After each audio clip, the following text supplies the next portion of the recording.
Bonjour à tous. Alors, je voulais vous parler aujourd'hui de, de l'importance de considérer euh, le défi actuel de l'humanité, qui serait vraiment un défi ambitieux dans l'affirmation juste, hein. Je pense que dans cette vidéo, il est important de réaliser à quel point, dans cette ère de haute conscientisation, les défis de communication dans l'affirmation la plus juste seraient très très ambitieux et demanderaient de chacun de nous les agilités, les finesses d'affirmation vraiment les plus justes. Voilà ce que je voulais aborder aujourd'hui avec vous. Puisqu'il faut rappeler, hein, comme je vous le disais, j'ai beaucoup rappelé dans tous ces articles vidéo de logique systémique à quel point nous serions dans cette ère de réveil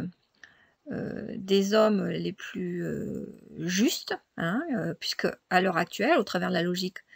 et de la synthèse systémique de toutes les informations que l'on peut retrouver, regrouper démontrables dans ce monde polarisé, toutes ces informations nous ramèneraient, comme je vous l'ai souvent dit, à la genèse de ce monde, à l'existence bien sûr d'un créateur et de création, hein, avec cette logique, avec deux axes démontrables, comme tout dans cet univers serait système et sous-système, et tout système serait polarisé, et tout système polarisé obéirait au même code d'équilibrage. Et dans cette dynamique, bien sûr, le plus grand système existentiel pourrait à un moment donné,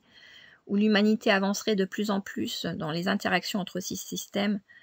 eh bien ce grand système existentiel pourrait s'incarner, hein, et que bien sûr, encore une fois, ce paradis terrestre symbolique décrit dans la Bible serait le paradis polarisé dans ses forces d'attraction et de repulsion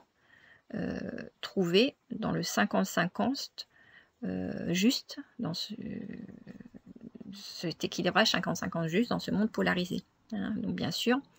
l'incarnation des valeurs les plus fondamentales ne serait pas dans un espace éthéré, ni dans un espace densifié, mais dans cet espace où les énergies de répulsion et d'attraction, les énergies d'individuation et de fusion, se retrouveraient dans le 50-50 le plus parfait, donc ce monde polarisé. Donc voilà, au travers de toutes ces vidéos-articles de systémique que je vous ai mis en relief, comme quoi il faut bien prendre en considération que maintenant que tout ce démontrable peut s'intégrer, certes dans le temps où chacun doit faire sa partie d'intégration, cela veut dire que cette ère apocalyptique d'auto conscientisation nous amène de moins en moins à avoir le droit à l'erreur. Les pionniers, les hommes les plus affirmés de ce monde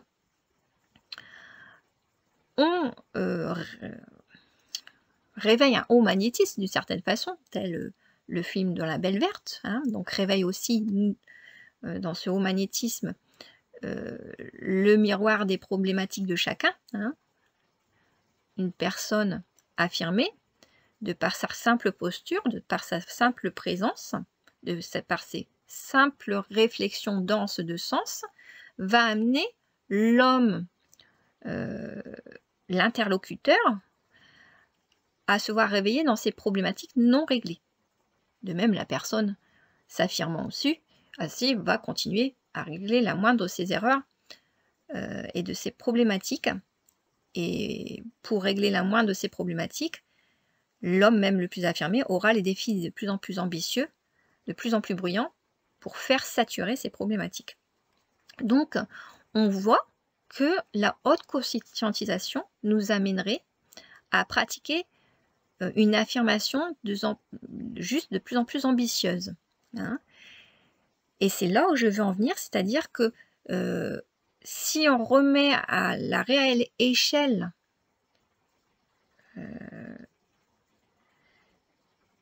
les situations actuelles que l'humanité vive, on pourrait parler dans cette affirmation juste d'hommes étant vraiment dans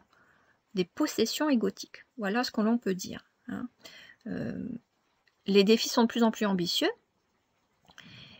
et l'homme confronté à ces problématiques en haut magnétisme aurait des temps de possession égotique, hein. Donc ce terme n'est pas anodin. Quand on parle de possession égotique, cela veut dire que les hommes d'affirmation et les hommes plus ou moins équilibrés, dans ces temps d'oscillation et d'aller-retour dans leur affirmation juste, vivraient bien sûr des temps d'équilibre, mais aussi des temps d'exposition à leur peur pour libérer leur ego traumatisé, et dans ces temps ponctuels, ils seraient possédés dans leur ego. Donc cela, ça amène vraiment à mettre en parallèle tout ce que l'on entend de discours extrêmes dans nos sociétés où on n'est pas dans l'affirmation juste. À l'heure, en cette ère où on voit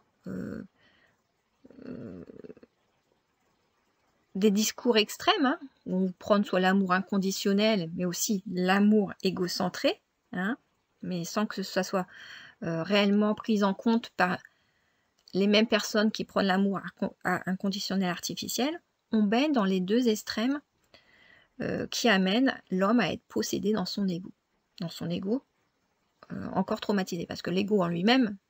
il n'y a rien à en dire, hein, l'ego est aussi important que l'ego, le corps, hein, l'ego dans son individualité est aussi important que le cœur d'âme. Hein. Donc c'est là où vous vous rendez compte qu'il faut bien comprendre que, bon, bien sûr, des raccourcis dont il faut être vigilant, hein, quand je parle d'être possédé dans son ego traumatisé. Hein. Donc, entendez, possédé dans l'ego traumatisé, c'est vraiment ces traumatismes qu'il va falloir remettre à la réelle échelle de ce qui se jouerait à l'heure actuelle. Certes, les hommes de haute conscientisation obligeraient ceux qui suivent à accélérer le pas de la libération de leur traumatisme. Mais en haut magnétisme, les hommes pourraient voir du matériel traumatique cumulé en eux se réveiller de façon massive. Hein. C'est pour ça que je dis toujours, quand vous voyez tous ces registres sectaires et spirituels qui amènent à pratiquer une paix artificielle, un amour artificiel, alors que tout sur l'extérieur relationnel n'est pas réglé, et ben, ces dispositifs amèneraient encore à être encore en plus haut magnétisme, alors que déjà on est dans une ère de haute conscientisation de haut magnétisme. Donc on cumule au travers de ces méthodes artificielles et addictives, on cumule des ambitions importantes déjà que l'homme actuellement a déjà accéléré le pas dans la résolution de ces problématiques, donc mettant en place des dispositifs artificiels de réussite alors qu'elles ne sont pas encore arrivées, on est amené à voir les hommes accélérer le pas et se voir vraiment possédés dans leur ego, puisque en peu de temps, les hommes se voient réveiller du matériel traumatique en eux à élaborer très rapidement. Donc tout ça, je vous avais raconté tout ça, je ne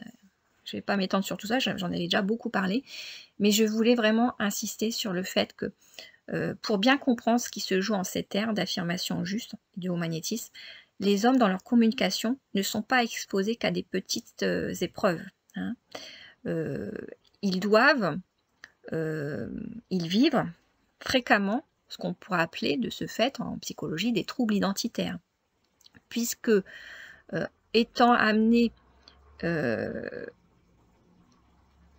à régler des éprouvés émotionnels très lourds d'un seul coup qui remontent à la surface, ils se voient osciller entre des temps d'équilibre, de repos et des temps émotionnellement très forts, où ils seraient amenés à devoir se déconnecter de leur souffrance. Et là, on est d'accord, pas besoin de secte de MK, secte mental control, ou de secte flamme jumelle baignant dans les procédés soit totalement extrêmes d'amour inconditionnel, hein, faux,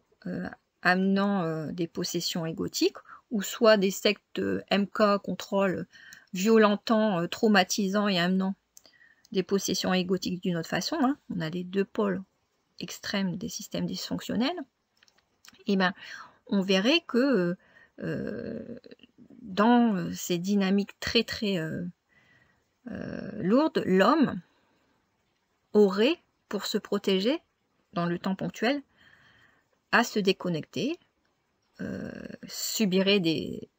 processus dissociatifs, des troubles identitaires, qui l'amèneraient à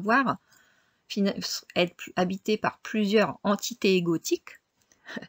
nées de ses propres traumatismes transgénérationnels ou nées des situations d'agression extérieure. Et il faudrait bien sûr être vigilant à ce que, durant ces temps de possession égotique, l'homme soit le mieux contenu. C'est là qu'on parle vraiment de possession égotique, parce que, comme je vous disais, on le voit dans la Belle Verte, mais les personnes en conscientisation réveillent les pires démons chez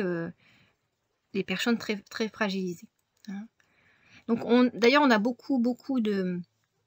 d'évocations, mais ça je vous en parlerai après, d'évocations dans la Bible du fait que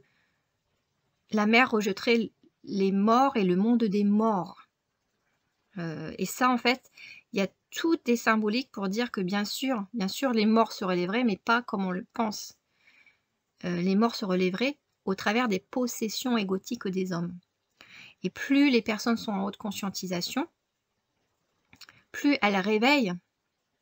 les fragilités de chacun, leur propre fragilité, hein, mais aussi les fragilités de chacun. Et ça peut s'associer dans notre jargon psy à ce qui s'apparente, au travers des possessions égotiques, à des troubles identitaires. C'est-à-dire que les personnes fragilisées, étant confrontées à une autre lumière de conscientisation des hommes les plus justes, voient leur psyché cliver, leur traumatisme se réveille, les traumatismes qu'ils avaient enfouis, hein, dans du refoulé, se réveillent de façon plus signifiante quand ils ont en face d'eux des hommes de plus en plus affirmés qui renvoient des vérités. Et donc, les personnes les plus fragilisées, égocentrées, ou dans l'amour inconditionnel, hein, je vous dis, c'est les deux pôles extrêmes des dysfonctionnements, hein, l'amour inconditionnel et l'amour égocentré, les deux pôles extrêmes de ce système dysfonctionnel se réveillent, et les protections inconscientes de toute psyché vont être le déni, le clivage, donc les troubles identitaires. Et c'est là que l'on voit qu'une personne à haute conscientisation, face à une personne égocentrée, va réveiller les pires démons chez la personne égocentrée sans qu'elle s'en aperçoive. C'est-à-dire que la personne va avoir des troubles identitaires. Et finalement, les personnes qui vont squatter finalement sa psyché vont être les personnes qui l'ont soit traumatisée dans ces agresseurs de ces traumatismes, qui ont été refoulés, enfuis, ou soit ça va être aussi toutes les douleurs transgénérationnelles de son histoire qui a été refoulée. Donc on aurait finalement les personnes qui seraient les personnes traumatisées qui verraient réveiller les douleurs du passé au travers d'anciens agresseurs, au travers d'une histoire transgénérationnelle où les aïeux pourraient reprendre place, hein, au travers du canal du descendant, on peut dire ça comme ça. Et c'est là où vous vous dites qu'il y a toute une logique magnétique qui mérite l'attention de chacun. Parce qu'en fait, cette logique systémique, cette logique psychologique révélerait vraiment toute une histoire qui